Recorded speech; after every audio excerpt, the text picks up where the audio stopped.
Jesus sê, julle moet mekaar lief hê. As ek raad julle lief het, so baie, moet julle mekaar ook lief hê. As julle mekaar lief het, sal almal weet dat julle my disippels is. Amen. Goeiedag en baie welkom by Helderberg Gemeente se erediens van 21 Junie 2026. Die 21ste vier ons ook Vadersdag. Maar voordat ons verder gaan, kom ons sit net so, dan bid ons saam. Ons Hemelse Vader, baie dankie dat ons die voorreg het om Vadersdag te kan vier. En ons gebed is dat ons hierdie dag mag vier, selfs al het ons nie vaders nie, want U is ons Vader. En daarom is ons opgewonde om ook te kyk, te lees en te luister en sommer net by U stil te word om te hoor, wat is U hart vir die vaders van vandag? U wat self 'n vader is, U wat self weet wat dit is om kinders te hê. Dankie Here dat ons na U toe kan kom, dankie dat U U woord vir ons gee en daarom is ons gebed. Seën ons dan ook as ons uit die woord uit lees. Amen. Ons tema vir vandag is 'n man soos my pa. Wat het julle vir julle paas gekry vir Vadersdag? Ek hoop die paas het darm iets gekry. Ek het bietjie gaan krap op die internet om te sien wat se geskenke is daar deesdae. In my tyd was dit 'n beker of 'n voorskoot of 'n sertifikaat wat gesê het my pa is my hero of best dad ever, super dad. Jy hoor sommer, pa is die beste. Dus sien ek nou 'n video van 'n pa met 3 kinders en iemand vra vir hom, hoe is dit om 3 kinders te hê? En dan dink hy nou en hy sien al hierdie dinge wat gebeur, sy oudste dogter wat uitmaak met haar kerel, die kerel maak eintlik uit met haar, en dan sê pappa net die regte woorde om haar te troos, en die jonger dogter wat hy moet leer bestuur en sy maak droog, en dan praat hy so mooi met haar, hy raak nie kwaad nie, sy kinders wat hom uitlag as hulle hom met 'n bal gooi en is nie vir hom lekker nie, en hy sê niks nie, hy en sy seun wat oor die bytjies en die blomme moet gesels, sonder enige drama. En my eerste reaksie op hierdie video was, dis nie hoe dit gaan in die regte lewe nie. Papas van vandag sal vir ons 'n hele ander storie vertel. En dan lees ek Genesis 21. Ek gesels met die manne wat bereid is om eerlik te wees oor hoe hulle pa wees beleef vandag. En ek kom agter, dis glad nie so maklik soos wat die bekers en die video's vir ons dit wil laat lyk nie. As die lewe so maklik was, het ons seker almal kinders by dosyne gehad. Maar kom ons kyk bietjie na Vader Abraham, die aardsvader. Maar hy was nie net 'n aardsvader nie. Hy was ook maar net 'n man en 'n pa. Nou, wat beteken dit om aardsvader te wees? Beteken hy was die eerste, hy is die begin van die volk Israel, hy is die begin van God se belofte met Abraham en sy geslag wat daarna gekom het. Wanneer ek aan Abraham dink, dan dink ek regtig aan 'n superhero as dit by geloof kom. En ons lees dit ook in Hebreërs 11 vers 8 tot 12. Ek lees vir ons, deur geloof is Abraham gehoorsaam toe hy geroep is om uit te trek na 'n plek wat hy as erfenis sou ontvang. En hy het weggetrek sonder om te weet waarheen hy gaan. Deur geloof het hy as bywoner in die land van die belofte gaan bly, soos in 'n vreemde land, en het hy in tente gewoon, saam met Isak en Jakob, die mede-erfgename van dieselfde belofte. Want hy het die stad verwag met wat fondamente het, waarvan God die argitek en boumeester is. Deur geloof het ook Sara, alhoewel reeds onvrugbaar en nie meer jonk nie, krag ontvang om bevrug te word, aangesien sy hom wat dit beloof het, getrou geag het. Daarom is dit daar uit een man, wat so te sê dood was, 'n nageslag gebore, in getal soveel soos die sterre van die hemel, en soos die ontelbare sandkorrels op die strand langs die see. Vir ons is Abraham en Sara geloofshelde. Maar wanneer ons gaan kyk na Abraham se verhaal in Genesis, en ons lees dit bietjie in diepte, dan hoor ons, hy het nie gedink hy is 'n superhero nie. Hy was maar net 'n man, met 'n beeldskone vrou, en hy sê dit nogal self van haar. Sy oorlede broer se seun Lot, wat saam met hom bly, en die res van sy familie, wat in Ur van die Galdeërs woon. En dan, stukkie vir stukkie, lees ons Abraham se storie. En ek wil julle uitnooi, ons gaan nou nie die hele gedeelte lees vanaf Genesis 12 nie, maar gaan lees asseblief self die pad wat God loop met Abraham en ook die emosies wat hy moes beleef het, wat Sarah moes beleef het. En ek dink ons kan ons 'n bietjie in hulle skoene indink vandag. So ek gaan so 'n voelvlug doen. So die Here roep vir Abraham, sy naam was nog Abram en nie Abraham nie. So Abram beteken verhewe vader. En die Here roep dan nou vir Abram om uit sy land uit weg te trek na Kanaan, die land wat die Here dan nou beloof aan Abram. En hy sê ook, die Here sê vir Abram, jy gaan 'n groot nasie wees. So sonder enige bewyse, net hierdie belofte, trek Abram met sy vrou en sy broer se kind Lot uit hulle familieland na Kanaan toe. Dan beleef hulle hongersnood as hulle in hierdie beloofde land kom. En hulle trek na Egipte om kos te kry. Die mooi is, Abraham weet sy vrou is pragtig. Hy praat van beeldskoon. En dan sê hy vir Sarah, die mense gaan my doodmaak vir jou. So as die farao vir jou vra wie jy is, dan sê jy is my suster, nie my vrou nie. En dan neem die farao dan ook vir Sarah as sy vrou. En dan is daar moeilikheid, die farao word gestraf, die Here maak seker, die farao vat nie aan Sarah nie, en dan kry Abraham sy vrou terug. Die Here maak seker dat die farao vir Abraham sê, hier is jou vrou, en nog baie ander besittings, wat hy by die farao gekry het. So het Abraham se goed meer geword, Lot se goed het meer geword, en dan is daar 'n twist tussen die veewagters, want daar is nie meer genoeg plek vir of weiplek dan nou altans, vir almal se diere nie. En dan sien ons, Abraham is soos 'n goeie pappa. Hy sê vir Lot, kies jy eerste, watter land wil jy hê? Waar wil jy met jou vee wei? En natuurlik, soos jong mense mos maar is Lot selfsugtig, en hy kies die beste plek vir sy vee. En nou kom die Here en hy sê vir Abraham, moenie bekommerd wees nie, jou nageslag gaan so baie wees soos die stof van die aarde. Dan lees ons dat Lot in die middel van 'n oorlog beland, klomp konings in daardie area begin met mekaar beklei, en so word Lot weggevoer as een van die verowerdes.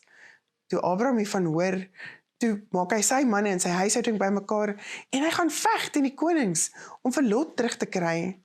Ons sien Abraham is so 'n regverdige man, dat hy net vir Lot en sy mense terugvat. Die koning wou nog vir Abraham ander goed ook gee, en Abraham het net gesê, ek is bang jy gaan sê, jy het my ryk gemaak. So al wat ek soek is, Lot en sy mense, nie die res nie. Dan, nog steeds het Abraham nie 'n seun nie. Dan kom die Here weer na hom toe, en hy sê vir Abraham, jy gaan die vader van nasies wees. Hierdie keer hoor ons dat Abraham sommer moedeloos is, en hy is baie eerlik met die Here. Hy sê vir die Here, Here, ek weet Eliezer van Damaskus, hy gaan my erfgenaam wees. Maar die Here beloof vir Abraham en sê, jou nageslag gaan so baie soos die sterre van die hemel wees.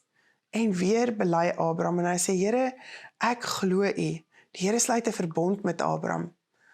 Maar dan kom Sarai in die prentjie, hierdie pragtige vrou van Abraham. En sy het al gehoor van die belofte, maar niks gebeur daarvan nie. En sy raak al hoe ouer, sy raak moedeloos, want nie sy of Abraham word enigstens jonger nie. En dan maak sy 'n plan.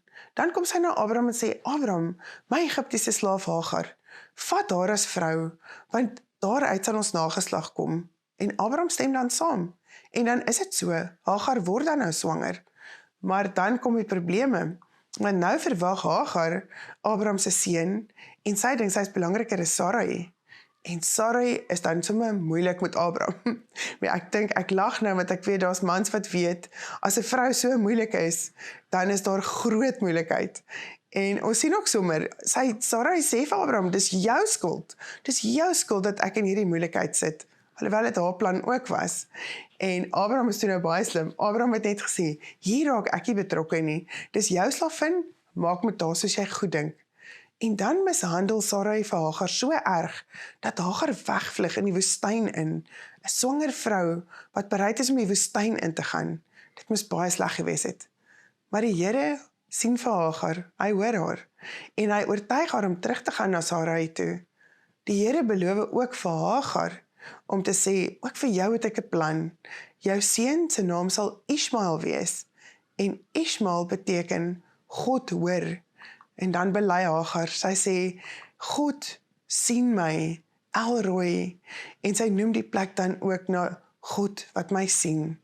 En so word Ismael gebore toe Abraham 86 jaar oud was. Ek is seker, daar's 'n paar mense wat nou 86 jaar oud is wat dink, as ek nou die pa moet word van 'n nuwe baba, dis darem maar iets anders. En Abraham en Sarah het toe nou gedink, Ismael is dan nou die kind wat die Here beloof het. 13 jaar later, op 99-jarige ouderdom, kom die Here weer na Abraham en hy sê vir hom, hierdie keer gee ek vir jou 'n nuwe naam. Jy sal nie meer Abraham wees nie, maar Abraham. Abraham beteken vader van baie. Weereens kom die Here om sy belofte te bevestig met die besnydenis hierdie keer. Nou, ek wil die papas bietjie uitdaag, gaan vertel julle vir die kinders, wat is die besnydenis? Maar so kom die Here met 'n fisiese teken om vir Abraham te sê, die belofte is nog steeds waar en dis nie Ismael wat jou nageslag gaan wees nie, maar die seun wat ek vir jou sal gee. So amper op 100 moet Abraham nog steeds wag. Maar Sarai is hierdie keer baie moeiliker. Die Here verander ook haar naam van Sarai na Sarah, wat vorstin beteken. Maar Abraham lag in sy hart en hy dink, kan die Here vir 'n 100-jarige kind gee? Want Sarah was toe al 90. So ons hoor die hele tyd die tema van lag. En dan lees ons dat Abraham sommer reguit vir die Here sê, dat die Here maar vir Ismael moet seën. En die Here kom sê vir Abraham, dit is jou seun Isak, wat hy lag beteken, wat ek tot 'n groot nasie sal maak. So kan ons onsself indink, hoe moedeloos en deur mekaar Abraham en Sarah moes gewees het. Soveel beloftes, tot hulle name is verander, maar dit gebeur net nie soos wat die Here vir hulle sê nie. En elke keer as die Here aan hulle verskyn, dan beloof hy vir hulle dieselfde. Julle gaan 'n vader en 'n moeder van 'n groot nasie word, al is julle nou al stokoud. So, hulle het alles opgegee om die Here te volg, en hulle het geglo in sy belofte. Nou wat nou? Dan lees ons nog verder, die storie gaan nog aan. Dan kom daar 3 manne by Abraham aan, en hulle ook bevestig God se belofte. Hierdie keer is dit Sarah wat lag. Hulle vang uit, en sy sê sy het nie gelag nie, maar sy het gedink, hoe is dit moontlik? Dan lees ons van Sodom en Gomorra, wat die Here vir Abraham sê, hy gaan hierdie 2 stede uitwis. En skielik is Abraham weer hierdie brawe man, wat met die Here onderhandel. Wat nie 1 keer nie, wat nie 2 keer nie, maar wat aanhou vir die Here sê, Here, as daar net soveel regverdiges is, sal U nie asseblief vir die stad red nie. Op die ouend was dit net vir Lot wat die Here gered het.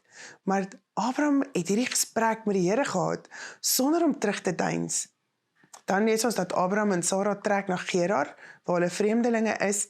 En vir die 2de keer sê Abraham, Sarah sy suster, en daardie koning vat vir Sarah as vrou, en weer stop die Here hulle. Abraham is so braaf, hy praat met die Here, hy onderhandel met die Here, maar hy kan nie vir 'n koning sê, dis sy vrou, hy bly maar by sy suster, want hy weet die koning gaan hom doodmaak vir sy vrou. Maar weer eens maak die Here seker, dat Sarah nie aangeraak word nie, want Abraham en Sarah moet die nageslag wat God beloof het in die wêreld bring. En nou is ons by ons skrifgedeelte van vandag. So lees saam met my, is Genesis 21 vers 1 tot 21 en ek lees dit uit die Afrikaans 2020 vertaling. Die Here het na Sarah omgesien soos hy gesê het, en die Here het aan haar gedoen soos hy beloof het. Sarah het swanger geword en vir Abraham op sy ou dag 'n seun in die wêreld gebring. Dit was op die bestemde tyd, soos God hom beloof het. Abraham het die seun wat vir hom gebore is, wat Sarah vir hom in die wêreld gebring het, Isak genoem. Abraham het sy seun Isak besny toe hy 8 dae oud was, soos God hom beveel het. Abraham was 100 jaar oud, toe sy seun Isak vir hom in die wêreld gebring is. Sarah het gesê, 'n lag het God vir my beskik. Elkeen wat dit hoor, sal my toelag. Verder sê sy, wie sou vir Abraham kon aankondig? Sarah laat kinders aan haar drink, want ek het vir hom op sy ouderdom 'n seun in die wêreld gebring. Die kind het gegroei en is gespeen. Abraham het op die dag toe Isak gespeen is, 'n groot feesmaal gehou. Sarah sien toe dat Hagar, die Egiptiese vrou se seun, wat sy vir Abraham in die wêreld gebring het, spottend lag.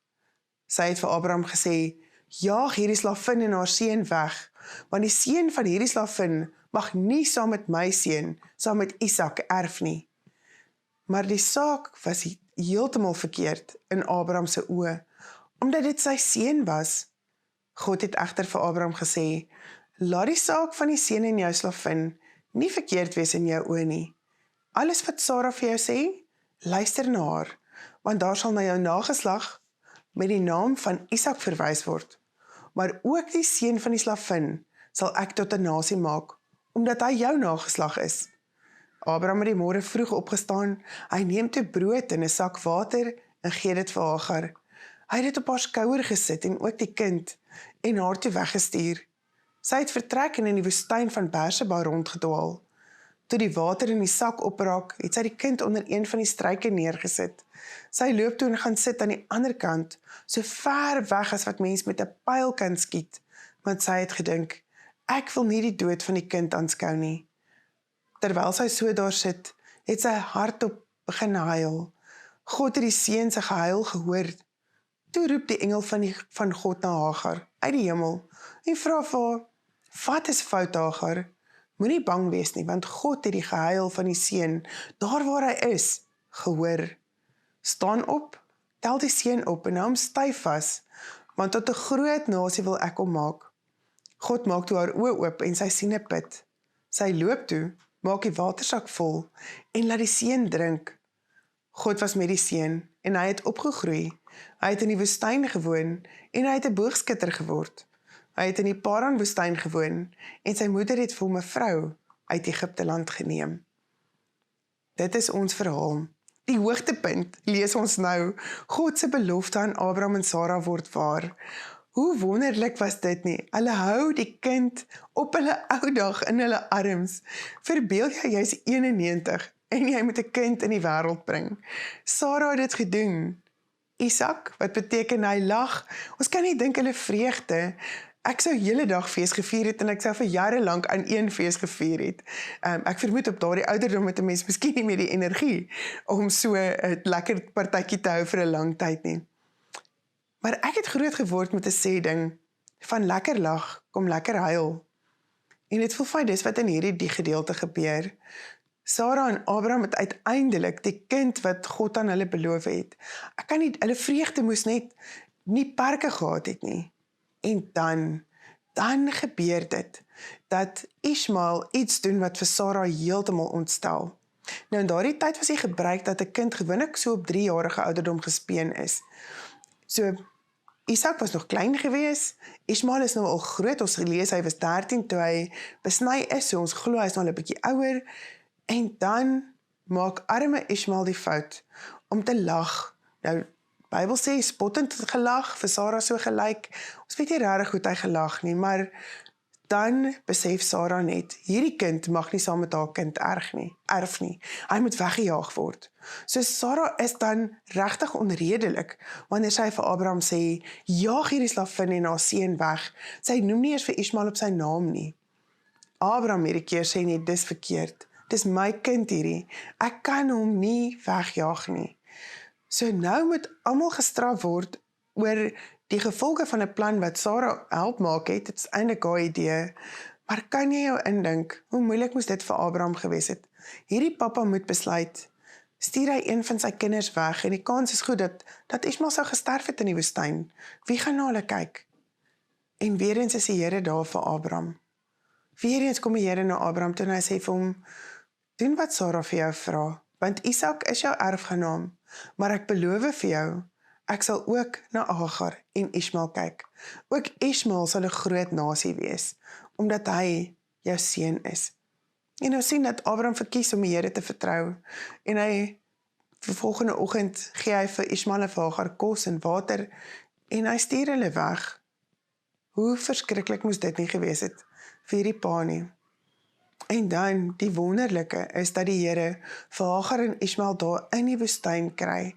Hagar wat haar kind gaan neerlê, want sy weet hy gaan doodgaan. Sy huil en die Here wat dan kom en sê, ek hoor jou, ek sien jou, ek sal na julle kyk. En Ismael se naam wat beteken, die Here hoor, Die Here kom wys, hy is weer eens getrou. Hy gee nie vir Ismael die naam om dowe neete nie. Die Here kom wys vir Hagar, ek hoor jou, ek sien jou, ook jy wat verworpe is, ook jy wat dink jy het nie 'n plek nie. Ek is ook jou God, ek sorg ook vir jou. En dan sien ons, Ismael word ook 'n groot nasie, hulle word op die einde die Ismaelite.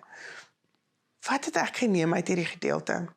So ek deel nou met julle wat vir my uitgestaan het, ek weet vir julle is daar baie ander goed, maar die ene is, veral vir Vadersdag, papas, vir julle wil ek sê, dis scary om 'n pa te wees, van buite af, ek is nie 'n pa nie, maar vir my lyk dit na 'n baie moeilike storie, maar God is getrou.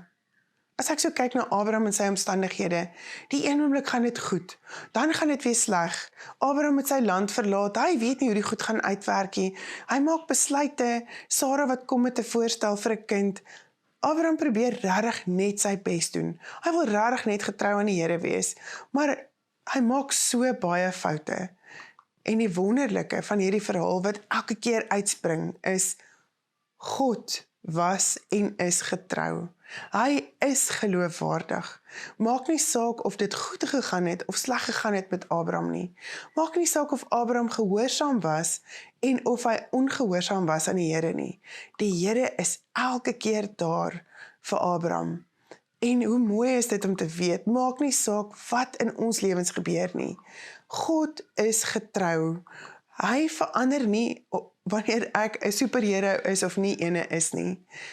God laat al sy beloftes waar word, want hy is goed, hy is God en hy is getrou. En daarom kan ons maar weet, maak nie saak hoe ons situasie lyk nie, hoe dit voel daarin nie, die Here is by ons en hy is getrou. Maar Abraham se storie leer my ook, dat om op God te vertrou is glad nie 'n maklike saak nie. As ons aan kom en ons sê, papas vir al julle wat sê, ek kies om die Here te dien, dan is dit verseker nie 'n maklike pad met kitsoplossings en alles gaan net goed gaan nie. Dis eerder 'n reis. As ons kyk na Abraham se, dis 'n lewenslange reis saam met die Here. Partykeer sien en hoor en beleef ek die Here duideliker, is ander kere, en dan is daar tye wat ek niks hoor nie, niks sien nie. Al waarop ek kan staan is dat die Here getrou is, dat hy beloof hy is getrou, hy is hier. Ek het voorbeelde uit my verlede om te sê, ek weet die Here is getrou, en ek weet, hy gaan ook hierdie keer getrou wees.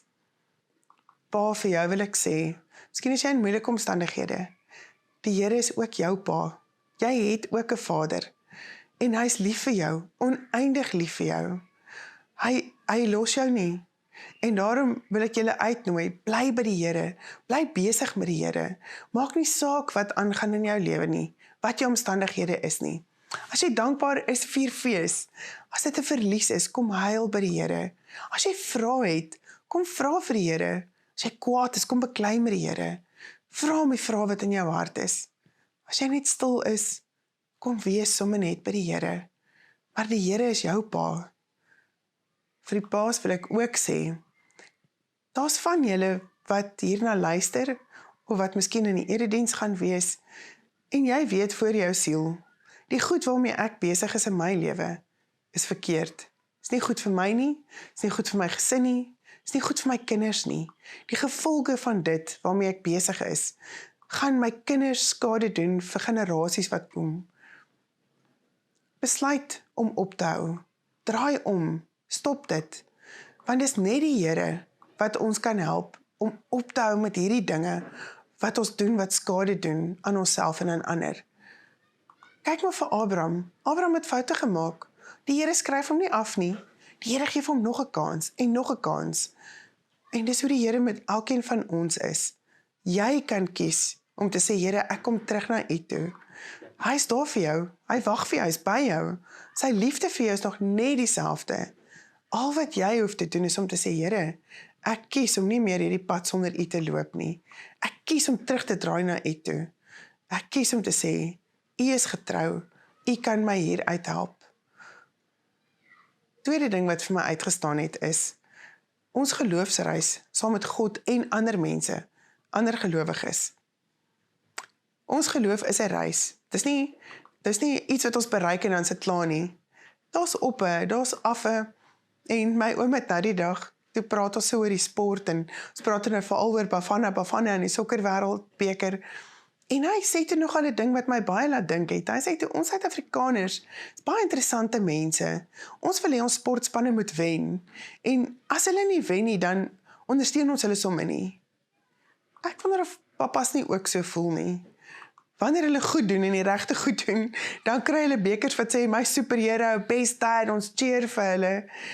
Maar wanneer hulle sukkel of swaar kry, wanneer dit regtig net moeilik gaan, cheer ons nog steeds vir hulle. Sê ons nog steeds vir hulle, papa, al maak jy foute, jy is nog steeds die beste pa wat daar is. Of skryf ons hulle af, ignoreer ons hulle, so selfs lelik met hulle. Ek weet, ek het al 'n paar lelike goed vir my pa gesê, wat ek na die tyd gedink het. Sjoe, ek kon dit so anders hanteer het. Ek was onlangs by Hoop Geloofgemeenskap, ons sustergemeente daar in Setari, en hulle het afskeid geneem van hulle predikant, Gerard Petersen. Nou, ons ken vir Gerard, hy het verlede jaar vir ons die Pinkster kom lei, en sy tema was Camino met die Heilige Gees, wat hy met ons kom deel het oor sy geloofsreis met die Here, en veral nadat sy skoonouers vermoor is. Hy het ook dieselfde gedeel met Hoop Geloofsgemeenskap in die 3 jaar wat hy daar was. Aan die einde van die diens het die mense geleentheid gehad om vir hom terugvoer te gee en te sê wat hy vir hulle beteken het. Wat my diep getref het, was daar was 'n middeljarige man gewees wat opgestaan het en gesê het, Gerard, dankie dat jy as man vir ons wat lyk soos jy 'n veilige plek skep, spasie skep, waar ek maar kan opdaag net soos ek is. Of ek nou ook al meerpil moet drink, of moet sê vir mekaar, ek kan nie hierdie dag hanteer nie, gaan nie goed met my nie. En of het regtig goed gaan, ek kon opdaag net soos ek is. Dit was my so spesiaal, en ek het dadelik gewonder, ek wonder of ander mans, paas, het julle 'n plek waar julle veilig kan wees, 'n groep, waar julle kan deel wat in julle harte aangaan, dinge waarmee julle worstel, mense wat jou accountable kan hou.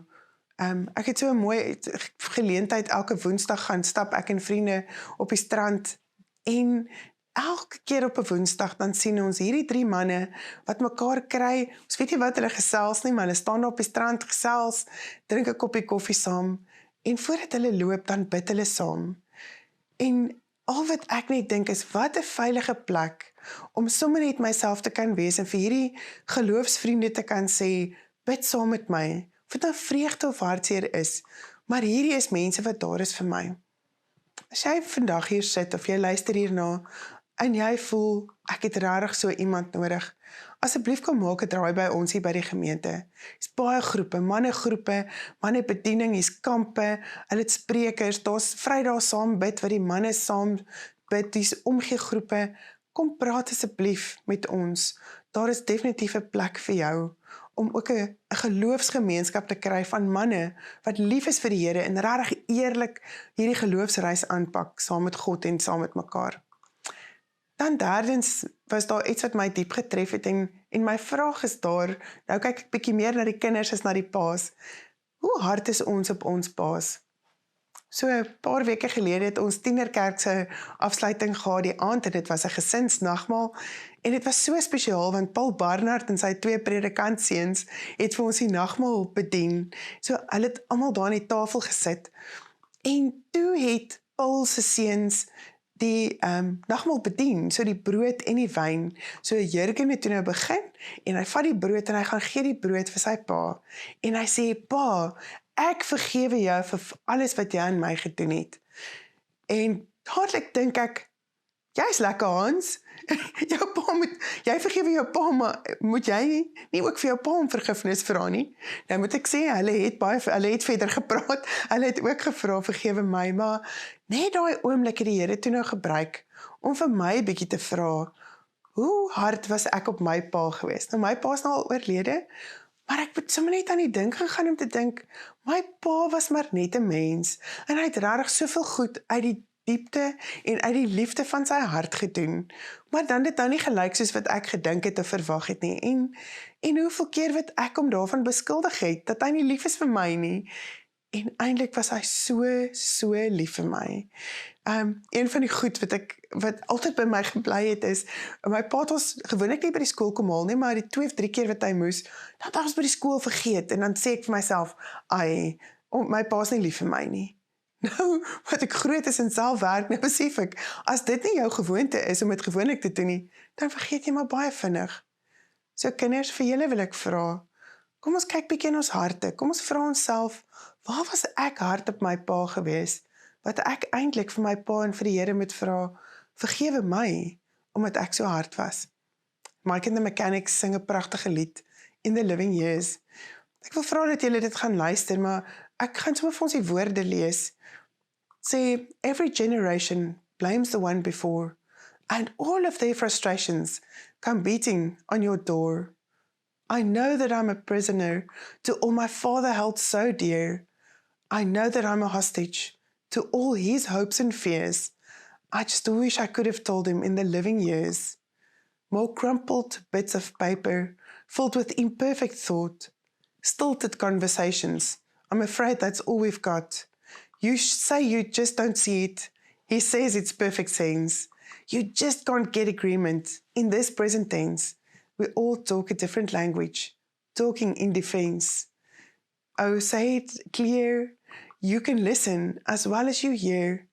It's too late when we die to admit we don't see eye to eye. So we open up a quarrel between the present and the past. We only sacrifice the future. It's the bitterness that lasts. So don't yield to the fortunes you sometimes see as fate. It may have a new perspective on a different day. And if you don't give up and you don't give in, you may just be okay. Say it loud, say it clear. As well, you can listen as well as you hear, because it's too late. It's too late when we die. I wasn't there that morning when my father passed away. I didn't get to tell him all the things I had to say. Think I caught his spirit later that same year. I'm sure I heard his echo in my baby's newborn tears. I just wish I could have told him in the living years. Kom ons kyk na binne. Kom ons vra onsself, hoe kan ons paas ondersteun? Paas, vir julle wil ons sê, reis saam met die Here, hou vas, ons cheer julle aan, om te bly vertrou op die God wat betroubaar is, en altyd daar is vir julle. Kom ons bid saam. Here Jesus, ons loof en ons prys U, dat U vir ons vaders gee. Dankie vir elkeen, wat ons weet uit die diepte van hulle hart probeer, om U te volg, om gehoorsaam te wees aan U, om die regte goed te doen. Here, hierdie wêreld is moeilik, is regtig moeilik en kompleks, en daarom is ons gebed, ons dra elke papa aan U op, en ons vra dat U vir hulle wysheid sal gee, leiding sal gee, ook in hierdie tyd. Here, U weet, ons het nie altyd al die antwoorde nie, maar dankie dat ons weet, ons het vir U. Ons kan by U kom rustig geraak, en dat U ook vir paas nuwe moed, nuwe wysheid, nuwe insig sal gee, om elke dag te kies om op te staan en te sê, Here, hier is 'n moeilike pad, maar ek kies om te stap saam met U. Here, vir ons kinders bid ons, mag ons paas lief hê, mag ons paas waardeer, en mag ons dit vir hulle sê terwyl ons hulle het. Mag ons hulle vergewe, vir dit wat ons dink hulle aan ons gedoen het, wat ons beleef verkeerd was, maar Here, mag hulle ons ook vergewe. Ons bid dit in U naam. Amen. Ek wil julle uitstuur met 'n seën vir Vadersdag, en gaan wees 'n seën, so papas, gaan wees God se seën, God se voorbeeld van vader wees. Ons Vader wat in die hemel is, seën ons met sy oneindige liefde. Ons Here Jesus Christus seën ons met sy oneindige genade. Ons trooster die Heilige Gees seën ons met sy ewige teenwoordigheid. Amen.